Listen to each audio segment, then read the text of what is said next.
السلام علیکم ورحمۃ اللہ وبرکاتہ۔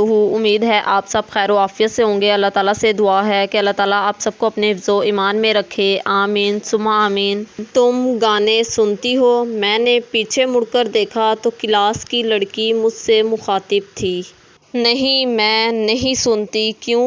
میں نے کہا، اس کے نقصانات کا تمہیں اسلام کی روح سے بتاؤں یا گورے چمڑی اصلی لبرل والوں کی روح سے بتاؤں؟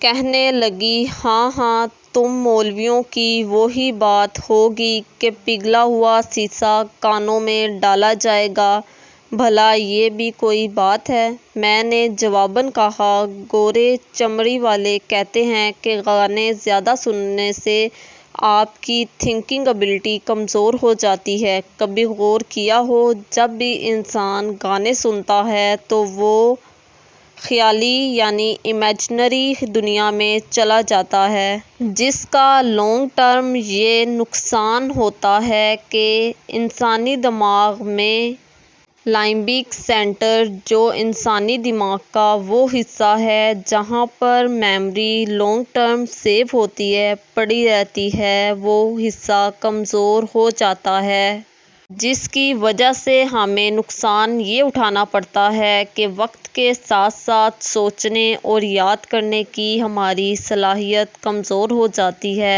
بالکل اسی طرح گانے آپ کو جنسی اشتعال بھی دلاتے ہیں۔ گوگل پر آپ کو اس کی لسٹ بھی مل جائے گی کہ کس گانے میں کتنا سیکسول انسٹرومنٹ استعمال ہوتا ہے۔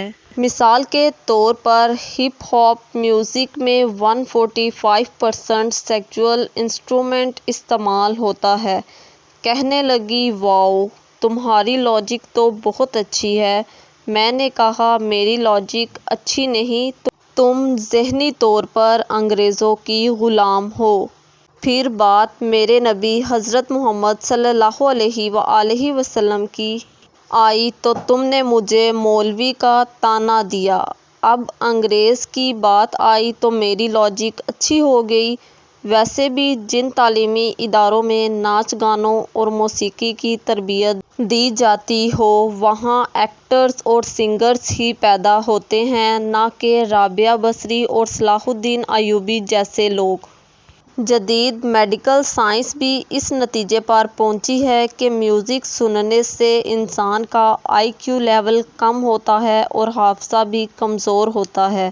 اگر آج کوئی اپنے کانوں کو میوزک اور گانوں سے بچائے گا تو عنقریب میرا اللہ اسے مرتے ہی جب جنت میں بھیجے گا تو وہاں حوروں کے نغمے سنے گا، پھر پیارے آقا صلی اللہ علیہ وآلہ وسلم کی زبان مبارک سے قرآن سنے گا، سبحان اللہ، پھر سب سے بڑھ کر اللہ رب العزت کی آواز میں سورہ رحمان سنے گا، انشاءاللہ۔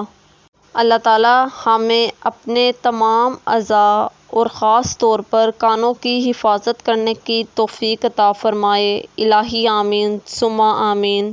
اگر آپ کو میری ویڈیو یہ اچھی لگی ہو تو پلیز میرے چینل کو سبسکرائب اور اس ویڈیو کو لائک اور آگے شیئر ضرور کریں۔